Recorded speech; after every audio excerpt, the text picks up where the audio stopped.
Hello there and welcome back to another edition of the Hot Lap Classic Remastered, and this time we're taking a look at the 1999 Tommykaira R.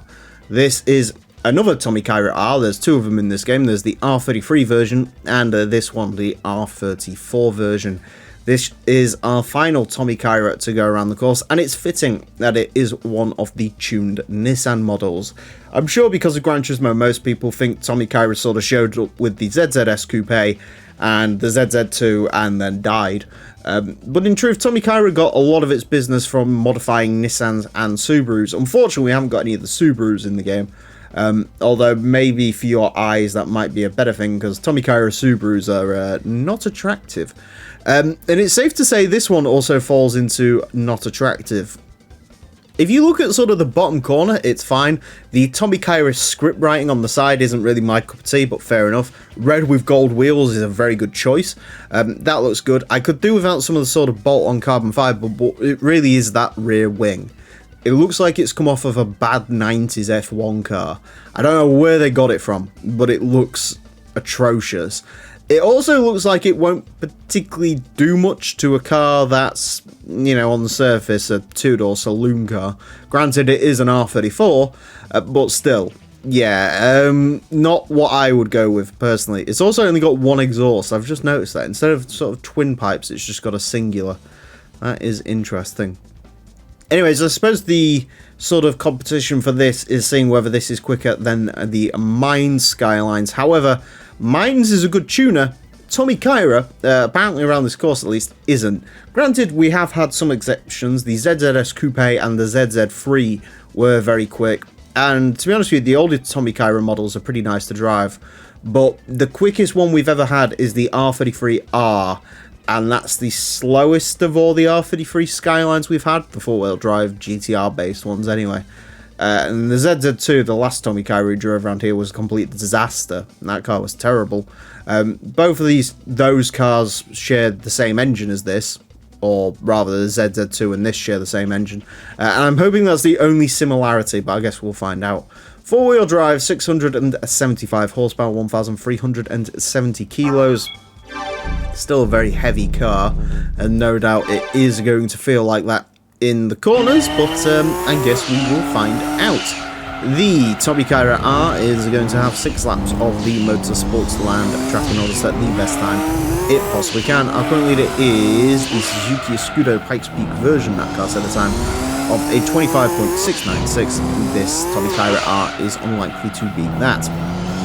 In terms of where this is going to go, as mentioned, the Mines R34, I guess, would be a comparison because it's a tuned R34 just like this one.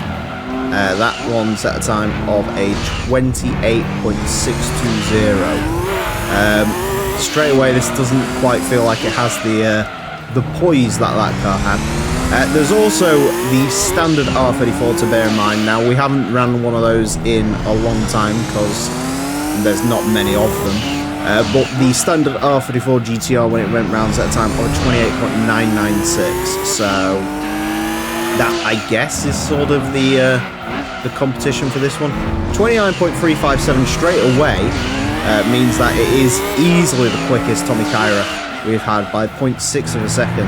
That ZZ2 is a car people expected to go really, really well around here, and it really, really didn't. Second gear is too tall.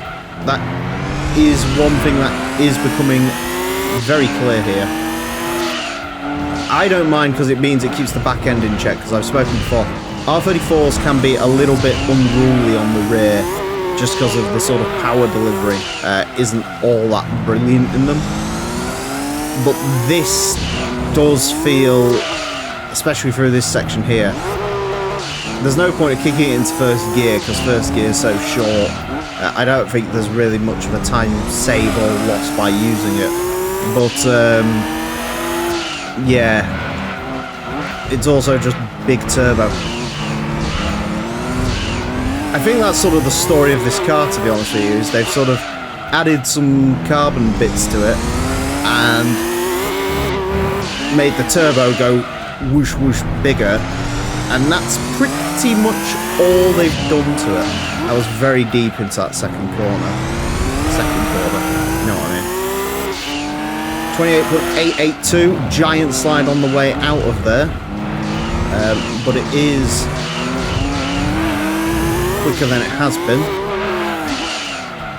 Taken to the skies. I suppose with that aircraft wing on the back, you do need to, and that's a slam into the wall, which isn't great. That's not the way I usually like to take that last corner. I guess we'll find out when we see the sector splits. I do think that last sector definitely could have gone a bit better. It's not terrible. I mean, it's actually quite quick, to be honest with you. That's a pretty sort of competitive lap time. There's a lot of cars that are right around that 28.8 sector on the leaderboard. This is actually quicker than the Turismo 400R prototype, but yeah, it's just not. Again, it does feel a little bit like a car that's sort of big turbo and not much else about it. It's all sort of trousers and nothing really else. That is interesting. Yeah, that is interesting, actually. Sector 2 was so much quicker on that lap. It felt really slow, but that actually might have sort of saved it. I was quite impressed, actually, when we was coming through there. I really thought the understeer was going to kill it through that corner. But it didn't, actually. It wasn't bad. Again, final sector as well. Fairly quick, I suppose, on that lap. Even with that sort of massive slide. I suppose that hurt it more into the next lap. First sector, the checkpoint on that sector is in a weird place. It's sort of in a braking zone. So I'll take that. I think it could go a little bit quicker. I could definitely see a 0.1 in this, maybe even a 0.2 if you would I see a 0.2? I think 0.1, and I don't think it's quicker than a Mines R34, not a chance. But that is actually more impressive than I was expecting it to be. Sort of, upon driving it at first, it did feel a little bit like it was going to be in trouble. But it's not too bad, actually. A 28.882 will place this into 81st. Goes in between the Mitsubishi GTO Twin Turbo 92 and the Turismo 400R prototype, which it is quicker than. It's also quicker than the Unisia Jet Skyline, the GTO Twin Turbos without race mod, Subaru Impreza Wagon. I mean, it's up there.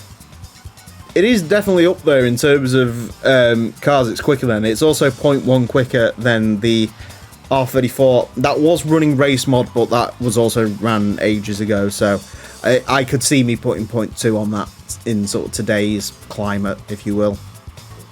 Still slower than that four-door Turismo Skyline GTR, which is interesting. It's also slower than a bunch of sort of R33s, and again, slower than the Mines cars. Yeah, I don't... Am I being too harsh on this? I don't know. Comment section, you can decide. Am I being too harsh on this? I don't know. I don't know. It was okay, I guess. It was quite... Well, it was quick. I mean, I don't know. I'm confused. Anyways, that's it for this episode. Thank you all very much for watching. Join me next time when I'll be driving something completely different. Until then, farewell.